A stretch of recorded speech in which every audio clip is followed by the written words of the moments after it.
got a couple of scholarships actually, and I chose the one I wanted, which was in music, and then I went off to music school, and I had a very nice career in the music business. So if you have even the worst karma, you can create better karma by changing your intelligence, changing your consciousness, changing your knowledge. You see? Even in a material sense, that's perfectly true. What to speak of in a spiritual sense? Simply by cultivating spiritual consciousness, you can create opportunities for spiritual advancement where there are none. Even in a life which is, materially condemned for any number of reasons, you can create opportunities if you're sincere. What's stated in Nectar of Devotion is that the cause of spiritual advancement is desire. Your sincere desire. If you really want the absolute truth, Krishna will arrange to reveal it to you. Krishna will send his representative, either through a book, through a website, through a video, or some other way, through a friend, or, who knows? He's very original. He's very creative. He can come up with all kinds of things. I heard a story one time from a devotee. I used to have this hobby. When I was a devotee and I was in ISKCON and like that, I would ask devotees, how did you come to Krishna consciousness? And this one devotee told me a story that was just amazing. He said, I was very depressed. I was at the end of my rope. And what happened to it? Something, his brother died or something like that. His brother or his father died, I think it was. His father died and he was really depressed. There's nothing like your parents dying to make you aware of how fragile this life is, and that we're all mortal and stuff like that. So anyway, he was contemplating all these things. And he became very depressed because he didn't have any solution. One of the causes of depression is if you have a problem that you can't solve. Isn't it? You have a problem, but you don't know how to solve the problem. So you become depressed. And he was depressed, and he was drinking, and he had decided he was going to commit suicide. So he's sitting there with the whiskey on the table and the gun sitting on the table, and he's really in a bad mood. And I think he said he was in his brother's, yeah, that's it, he was in his brother's house. He wasn't even in his own house, he was at his brother's house. And his brother and his wife, the brother's wife, were away on vacation. So he had the whole place to himself. He was all alone, drunk, sad, the gun's on the table. He's like ready to do it, right? He's just like passing his last night alone. And they had a shelf of books that ran all the way, like just under the ceiling of the room, all the way around the room. And he was just sort of like looking at these books, and he sees this one book, says Bhagavad-gītā. He goes, I wonder what that's all about. I've never heard of that book.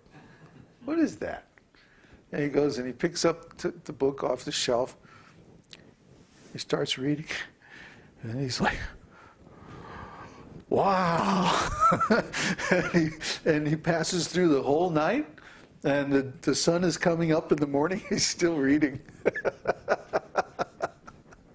After that, he forgot all about the bottle, he just throws the bottle away, takes the gun and puts it away, and he keeps reading. He found the solution to his problem. That's everybody's problem, that we have to die. Or that our loved ones have to die. Or that, something in this world that we're attached to has to go away. It's everybody's problem. Everyone is suffering because of that. You think you're the only one? No, it's everybody. So Bhagavad-gītā indeed has the solution for that problem, because it has the key to eternal life. Right there in the 2nd chapter. And then from there it gets better. Eternal life, that's easy. Huh? We can handle that in the 2nd chapter.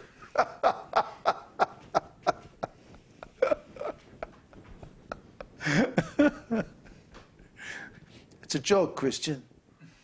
Hey, the boss told a joke, you know what I mean?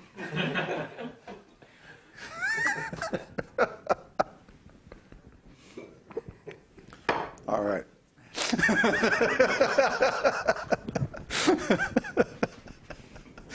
Oh boy. It's like, look at me. No, don't look at me.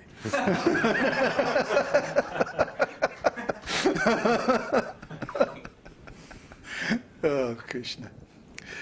We like to make fun of cults, you know. Some people think we're a cult. I think they actually have a subconscious desire to join a cult. But we actually don't want those kind of people, so we just say, yeah, we're a cult, whatever, you know, get out of here. But anyway, Bhagavad-gītā has the answer. And I forget now, what was the question? The question was about whether karma follows the body. Oh, yeah. So when a person is suicidal and like that, this means they're suffering under a heavy load of karma. Unbearable. But of course, if they don't go ahead and kill themselves, then there's even worse karma, and the next life is even more difficult.